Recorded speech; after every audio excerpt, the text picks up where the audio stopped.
সেই তো ঘুরে ফিরে আমার পায়ে ধরতে হলো। শোন, প্রধানমন্ত্রী পদের লোভটাই এমন, বুঝলি? দেখছিস না কেমন 26টা চোর একটা চেয়ারের জন্য টানাটানি করছে। তো কি করবে? তোমার এই অকর্মণ্য ছেলেটাকে প্রধানমন্ত্রী বানিয়ে দেবে? শখ কত! ওই নেহেরু দয়া তোমার শাশুড়ির দয়া তো অনেকদিন দিল্লির টাকা লুটেছো, এবার আমিও খাবো দিল্লিকা টাকার লাগবে, বুঝলে?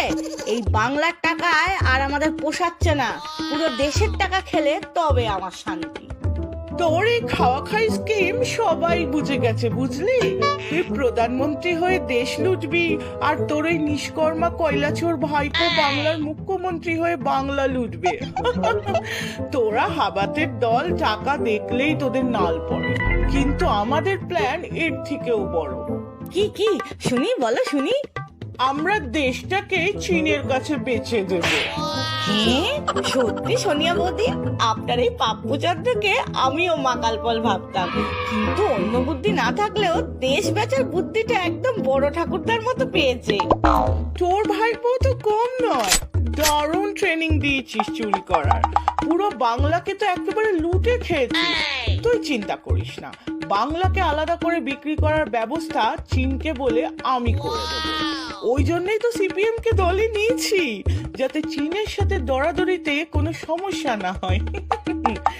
তাই তো বলছি, আর ঝগড়াঝাটি করব না, বুঝলি? বরং নতুন করে একটা ভাবনা চিন্তা করা যাক। হ্যাঁ হ্যাঁ, আজ থেকে আর আমাদের মধ্যে কোনো ঝগড়া নেই, আবার হাত ধরাধরি করে আগের মতো নাটক শুরু করে চলো। লোককে টুপি পরানোর জন্য অধীর শতরূপদের মিডিয়ায় বসিয়ে রাখো, যেই লোকে ভুল করে ভোট দেবে অমনি দেখবে গিলি গিলি ছু, লোক সবাই তৃণমূল, কংগ্রেস, সিপিএম একই দল। কি মজা যে হবে না! সত্যি সোনিয়াদি, জনগণকে বোকা বানাতে আমার হেব্বি লাগে।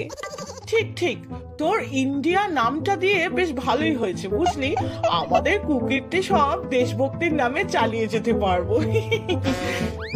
আরে সেটা ভেবেই তো নামটা বলেছি, দেশপ্রেমের জিগির না তুললে আমাদের আর বাঁচার কোনো উপায় নেই গো। এতদিন যেভাবে লোকজনকে ঠকিয়েছি, তাতে আমাদের তো কেউ আর বিশ্বাস করে না, কিন্তু এই বিশ্বাস খেলাটা বেশ কিছুদিন চালিয়ে যেতে হবে। তারপর আমি, তুই আর চুরি একসাথে করব দেশ চুরি। সাথে থাকবে নীতিশ কেজরি। নির্মমতার ও প্রতিবাদ